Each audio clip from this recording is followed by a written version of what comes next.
So I was just going through the exercise here of just showing that we can still build a simple process of the treatment plant. And the idea is that now, rather than doing the computing locally on your desktop or on your local computer, that when we're making changes to the process flow sheet, which we can still do. We can still configure the volumes and the operation, all these different characteristics of the process flow sheet. Every time I do that, like for example, if I change the dissolved oxygen to 1.5 here instead of 2, and I say OK, we're going to see up here, up in the right-hand corner, you may have noticed, and I'll just do that again in a moment, but it said updating engine. So let me just change something as well here. I'll change this area to 4,000 and say OK. And we can say updating elements there. So that is this interface talking to the engine. And now the engine is residing in the cloud. So that is the engine that does all of the calculations for BioTwin. So when we're building up this visual representation of our process flow sheet, what's happening is that we're formulating a large number of equations that will need to be solved, and the solution of that, and as well as the model that formulates the equation, those two components reside in the engine. And formerly, when BioTwin was installed in your desktop, again, all of that happened locally on your computer, whether it's a laptop or a desktop. Now that is happening in the cloud. And that unlocks all kinds of great possibilities. We're relying now on the more powerful computers that sit in the cloud versus, a local computer.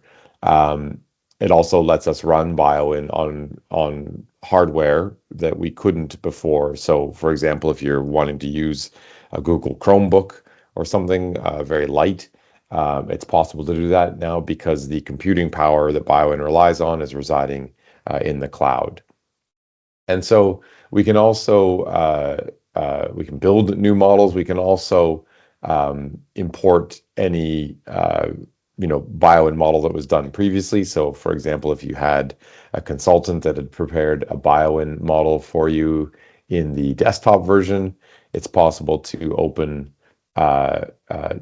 old files that were done in the previous version of BioTwin. So, for example, I'm going to just locate a BioTwin desktop file here and open that up in this new version. So again, when I say open here, we're going to see that this front end is communicating with the engine in the cloud.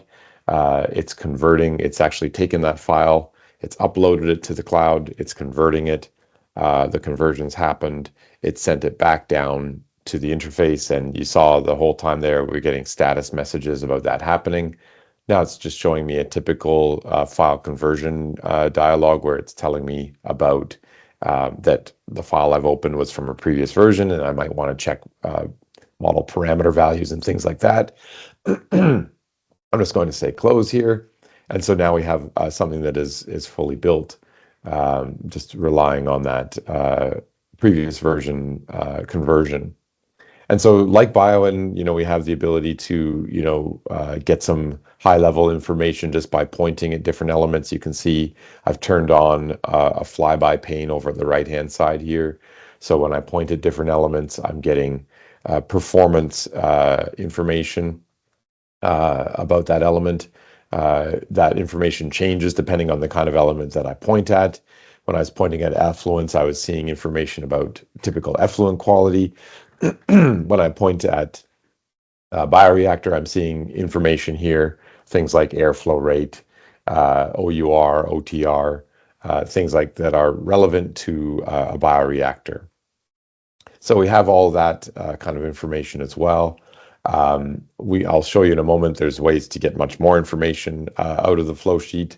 But like in BioTwin desktop, we can also do various kinds of simulation. We can run what are called steady state simulations. That's where we're assuming that nothing on the flow sheet is changing with time. So we're assuming kind of a constant flow and load, constant operation. And so that's going to be the basis of the simulation. So if I run a steady state, that's down here, these controls. I want to click the play button. Again, we're going to see that it's talking to the engine. It says steady state analysis. I see some information down here about the number of iterations that are being taken for the numerical engine to find a steady state solution. It's already found one before I can finish talking. And it's telling me that it found one in 7 steps there. And what that lets me know now is that I have a steady state. And so when I'm looking at these outputs or the results, what I'm looking at is the steady state results there. And so even though steady state solutions assume kind of constant operation, constant influence, they are still quite useful for telling us about the overall kind of average performance of the system, or for analyzing different conditions. We could look at, say, for example, an average case, or a max loading case, or a min loading case. So they let us kind of have a lot of control over what we're looking at. In terms of looking at results from the model, in addition to these flyby panes here, we have the ability to add tables that contain information for particular elements on our flow sheet that we're interested in, and specific concentrations or mass rates. So here we're looking at a table that has both concentration for, let's say, ammonia and mass rate for ammonia, and then looking at other parameters as well. We can add different kinds of charts. These are like steady. These are dynamic charts for time series. We'll look at a dynamic simulation in a moment. We can also add, what we call more like steady state charts, where we're looking at kind of, one response, not with time, but rather just one response at different locations through the plant. And we have the ability to add, more of these charts. These are ones that were converted in that previous file when I loaded it, but of course I can add new ones if I want. We also have the ability to add whole collections of charts. So if, for example, if I click add a dashboard here, and I say, well, I'm interested in the effluent, and I'm doing steady state simulation, so I'll look at the current values. I can say add an effluent current value dashboard. We'll say OK here. BioTwin's talking to the engine, and it's gone, and you can see there it's created a new dashboard with several charts in it that are related to the effluent element. And they don't have anything in them yet, but the moment I run a steady state, they'll be populated with those steady state results. There we can see. So just in a few clicks, I can get a lot of information about the effluent quality for my flow sheet that I'm looking at here. And as I mentioned, we can also run what we call dynamic simulations. So for example, if I go back and I look at the flow sheet, and if I have anything on the flow sheet that is changing with time, then I can run a dynamic simulation, because a dynamic simulation is now going to look at the solution to all of those equations that are describing the process in time. So it's going to be doing a numerical integration of the dynamic equations, of the differential equations that describe the process, and reporting back to me in real time. So, for example, if I look at the dynamic simulation parameters, I can choose, when I start the simulation. I can indicate how long I want to simulate for. I'll just say for 4 days. And from my what conditions am I going to start? And I say OK there, and then I run that dynamic analysis. And again, the interface tells me I'm talking to the engine. The engine starts to give me feedback in terms of the simulation or my progress. You can see there it's already simulated those 4 days, again, before I can finish talking about it. But if I look in the viewer at some of those charts that were time series, we can see that I've got 4 days of simulation there. Before I only had 2.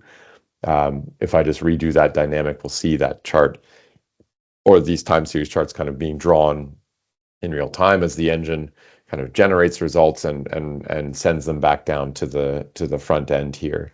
We can see there it's generated those 4 days of data for those time series charts. So we can look at those different types of analysis, and obviously the reason that we do that is we're interested in seeing how is our system performing. So, for example, in this flow sheet, we're comparing the performance of a plug flow system or a complete mixed system of equivalent volume. And we can see here that, as we'd expect, the plug flow system, the red line there, is giving a better performance in terms of effluent ammonia compared to the complete mix system, the green line here. Complete mix is more peaky and has a higher overall average ammonia concentration. So we can do those kinds of analysis with BioTwin. We can look at the implications of making process changes or operational changes, design changes. For example, if we were at our plant and a consultant was proposing to us that we build an expansion, and that consultant said, "Well, I think we should just do one big tank. I don't think we should do, a semi-plug flow, a long aeration tank where we pass the wastewater through it." We could, analyze that proposal in BioTwin and probably go back and tell the consultant that we no longer want them to work for us because they're telling us silly things. We would much rather have a plug flow system than we would a complete mix system. So we can do all kinds of those analyses in BioTwin, and these kind of graphical outputs really help us interpret that. There's other utilities as well. We're going to talk about those in a moment. I'm going to hand over to my colleague Angelos, who will talk about the SCADA connectivity. But there's, for example, influence specifier. That again is something that exists in the current desktop BioTwin, but it actually is a separate application. This influence specifier is much more tightly integrated now with the idea that we've done this cloud computing. We can have these different utilities talking to each other. So, for example, when I look at these influence specifier results, this is telling me about how the wastewater is fractionated within that influent element that's on my flow sheet. And if I make changes here as part of that analysis, if I say 0.2 for this wastewater fraction, and I tell the influent specifier that, I'm playing or changing with the influent composition, and I go back to the flow sheet and I look at the influent element and I go to the wastewater fractions tab here, we can see that there's my 0.2 has been changed, as well as some other values there that have changed accordingly. That FXSP has changed because of the change I made in that FUP value back in the influence specifier. So, and then these are actually old default values. This is an older file that I opened up. So anything that I've changed shows up in red for my convenience so that I can be aware of those changes just at a glance. So there's much more connectivity in terms of how our utilities talk to each other. And what I'm going to do now is also just hand over to my colleague Angelos, who will talk about the SCADA connectivity that we've brought into our platform as well. So Angelos, I'll stop sharing and hand off to you. This is just a screenshot of our platform that Chris was demonstrating, and as he mentioned, there are several utilities on the left-hand side on our platform that are accessible to users, such as the specifier, which he just showed you, also a data management portal, as well as this SCADA utility, which we have built into the platform. And so essentially each of these utilities on the left-hand side over here, like the data portal or the SCADA tool and the specifier, you can think of those as their own little cog as part of this bigger machine that is sitting in the cloud. And our SCADA utility tool is contained within this cog called ADAPT, which is Autonomous Data Acquisition and Processing Tools. So it's part of that suite of tools that let you retrieve data and manage data. Now, the SCADA tool is a OPC UA client built into our platform. And what we mean when we say that is it has the capability to connect to any OPC UA server that is tied to a SCADA system at the plant. So you would have your wastewater treatment plant that has a SCADA system or a DCS, and that can be connected to an OPC UA server, which we can then communicate with using our OPC UA client tool, which we just call a SCADA tool, contained within our platform. Now, the communication between this little tool of ours and the OPC UA server is one way. Now, whilst this arrow shows two directions, it only shows two directions because we still have to send information to the server to essentially authenticate ourselves, and then that server then has to communicate a response back to say, yes, you're able to connect to me.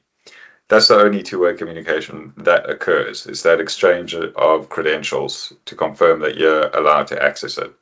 For all other purposes, when it comes to retrieving data from the plant, our OPC UA client is only able to read information from the plant. It does not have the capability to push set points and tag values to the SCADA system. And we have not built that into the tool specifically for security reasons, because we wanted to make sure we provide a tool that is robust and secure and that people can have confidence in. And if I look at this graphic over here at the bottom, it just shows a little bit more detail of what we imagine to be the ideal setup for a system like this. So you can imagine you have a wastewater treatment plant and a SCADA system, and whether it's the utility or a consulting firm, they could set up an OPC UA server, which is hosted in, let's say, for instance, also on the cloud platform. And this server is only set up to receive information from the SCADA system, and the SCADA system is only set up to send information to the OPC UA server. So it's strictly one way when it comes to data transfer from SCADA to the OPC UA server. So that's your first redundancy. And your second redundancy is it's also one way between the OPC UA server and our SCADA tool when it comes to retrieving retrieving data. Now, I'm using the term OPC UA a lot, and what OPC is an industrial automation standard when it comes to the communication of industrial instrumentation within a plant, and whether that's a wastewater treatment plant or oil production facility, it doesn't matter really, because the system could be installed on any industrial system. The point is, it's an open platform communication standard that was designed to standardize and harmonize the way in which instruments communicate with each other and share information with the SCADA system. And the reason they've done that is because through standardization, you can facilitate innovation, and you can have people leverage and design tools for those instruments and those systems more easily when they're all using the same standard. And the UA version of this protocol is the latest iteration of the standard. And UA stands for Unified Architecture. And this UA version is specifically geared to facilitate plants and automation systems to leverage the Internet of Things and share data with the cloud and connect to the internet in a way that is both user-friendly, but also firewall-friendly and secure. So it's designed to allow plants to benefit from the Internet of Things without compromising their security. And it contains several security-related features, like transport layer security. That's one of the pillars of secure internet communication. When you're surfing the internet and looking at websites and wanting a secure connection that protects your information, it's utilizing this concept called transport layer security, and that's also what OPC UA utilizes. And it supports several authentication methods, which require user credentials as well as a certificate if required. Now, if you want to know more about this OPC UA standard, you can just go to the OPC Foundation website, and there's a lot of information over here. But if you want to know more about what it is, I suggest you just take a look at this website, and also Googling gives you a nice summary. So without further ado, I'm going to log into our BioTwin platform and show you how to use this SCADA tool. And you will see that one of the very nice features of this SCADA tool is that it requires no programming from the user. So all that is required for you to use this tool is an existing OPC UA server that is accessible via the internet. So for instance, there can't be a UA server within a private network because, well, then that's not public and that's not accessible to the internet. So it has to be accessible to the internet in order for you to access it. So I've signed in and I have a blank sheet. I'm just going to go straight to the SCADA utility, and you simply click on this tab over here, which is SCADA, and it opens up with the first page being shown containing your server connections. Now, right now, I don't have any, but it's very easy to add one, and you do so by just clicking on the plus button. And what it's showing here is our default, it's an endpoint for OPC UA server. And this is one that we simply use to provide demonstrations to clients, potential clients, and also for development purposes. So the way in which you find an OPC UA server is through a URL. In the same way that you navigate to a particular website, you would identify the endpoint of a server in the same way. It's like a website address, right? And that would be entered over here.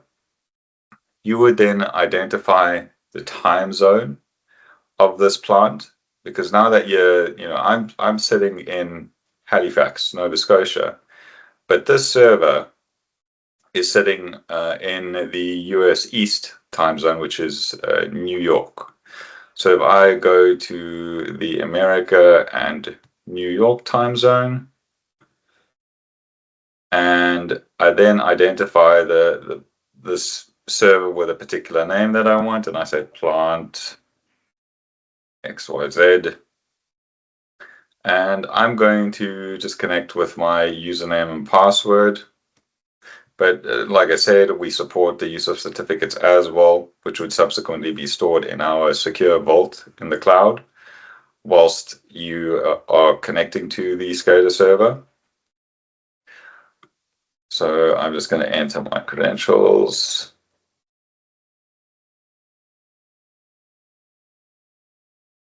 I think I've still got it on my clipboard. So you enter your credentials and you click on connect to server. There was no programming required. I didn't need to use a Python library or anything like that. It's all built into our platform. You don't need to be a programmer to use this tool. And once you've connected to the server, what we're showing at the bottom over here is essentially a rudimentary tree view. It's a very basic explorer of the SCADA server. And I would expand this tree. You can think of it as a tree accordingly to navigate to the tags, the SCADA tags that I am interested in. Now, another piece of information that we're showing over here is the times. So we have our current UTC time. So that's the universal coordinated time, which is independent of time zones. So there's no such thing as daylight savings, for instance, when you're talking about UTC time. UTC time is something that ticks along constantly. It never shifts forward, it never shifts backwards. It's a constant progression in time. And the time above it is the plant local time. Now, I've identified the plant as being in New York, and New York is 1 hour behind me, so I think that's the same time zone as Chris in Hamilton. And on my clock, it's 8:06 a.m., but I can see at the plant it's 7:04 a.m., or at least it was when I clicked on the connect to server button. So from this, it just gives you an indication of what where the plant sits from a time zone perspective, and because that's important when you're determining on when to retrieve data and for how long. So once you've connected to the server, you would continue to explore it to identify the tags you want to monitor or retrieve data for. I obviously know where to go already because I've done this quite a few times. But I would identify, say, 2 tags or however many tags I want. But I'm going to choose, let's just say, these ones. Now, sometimes the tag name on the server is often, some weird string, which is defined by the OPC UA standard. There's a specific naming convention you have to use when defining these tags when you set up an OPC UA server. But this is obviously difficult to probably remember what it is. So what we allow you to do is we allow you to apply a specific display name to this. So if I scroll along the bottom over here, I'm seeing some basic information it's retrieving for each of these nodes, like user access and historical data availability. And if I scroll all the way to the end, there's the display name, which I can click in, and I'm just going to call this probe 1. This could be an ammonia probe, a DO probe, a flow meter sensor, whatever. And I will call this one probe 2. And now that I've connected to the server, I've identified the tags of interest, I can proceed to retrieve historical data or retrieve live data. So I'm going to go to the historian tab to retrieve historical data.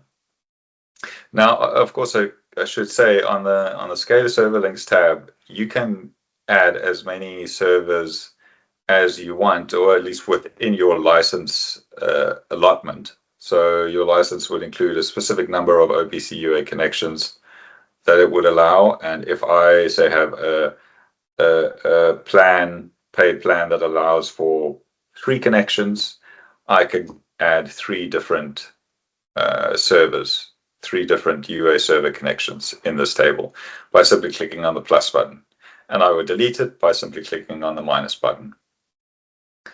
Right, so I'm going to go to the historian data tab, and I'm going to add or create a historical data request by clicking on this plus button. I'm going to make a request for both of these probes. I'll just call this historical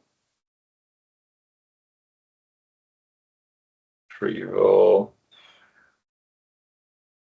And I'm just going to get saved data from the beginning of the month to yesterday. And I'm going to make it 1 hour intervals. And you can see here the start time and end time is based on the New York time zone. So when I'm specifying a start time of 7:09 a.m., that's 7:09 a.m. in New York. And I'm going to click on Retrieve Data. Now, what this is going to do is create a little historical data request, and it's going to define a start date and end date for that historical data request. And you can see the current status is that it's running. Now I can go and carry on doing other things, like I can carry on building my plant configuration. I can carry on running steady state or dynamic simulations, all whilst this is ticking along in the back end and retrieving data. And you can see it was quite quick. This wasn't a big request, so it's already completed. And when it's completed, it automatically takes that data that is retrieved, it stores it in the cloud, and it creates a table in your data management portal, which allows you to preview that SCADA data in the cloud. And you can get some metrics on this data by clicking in one of the cells in the columns, and you can click on the three dots over here and select Show High Data Summary. And here you can see it's retrieved 528 points. It gives you a bit of a few metrics on the data itself, such as means, percentiles, standard deviation, and so on, which is quite helpful when trying to determine what the quality of that data is. So I'm just going to hide that again. And I can navigate through the various pages of this data table in the cloud. And every time I navigate to a page, it's going to specifically retrieve that page of data, if you will, from the cloud and display it in the front end. Now I'm also going to do what we call a monitoring session. So if I go back to the SCADA tab and I click on monitoring sessions, it allows me to create essentially a live stream of data from the plant. So what we call monitoring sessions is essentially a live stream session that we can set up with a defined start time and a defined end time and a sample retrieval interval or frequency. So if I say, for instance, have a probe without any data in the historian, but I want to build up my own little historian of data for that specific probe, I can do that using a monitoring session. And this monitoring session could run for an hour, it could run for a day, it could run for several days. And it would do that even if I was logged in or not. Whether your computer was off or on, it will continue to work in the back end to retrieve your session, to retrieve your data for that session. So I will click on the plus symbol over here again. Like with a historical data request, you select the server, you give it a name. So let's call this live stream 1, because you can set up more than one. And we'll just do the one probe.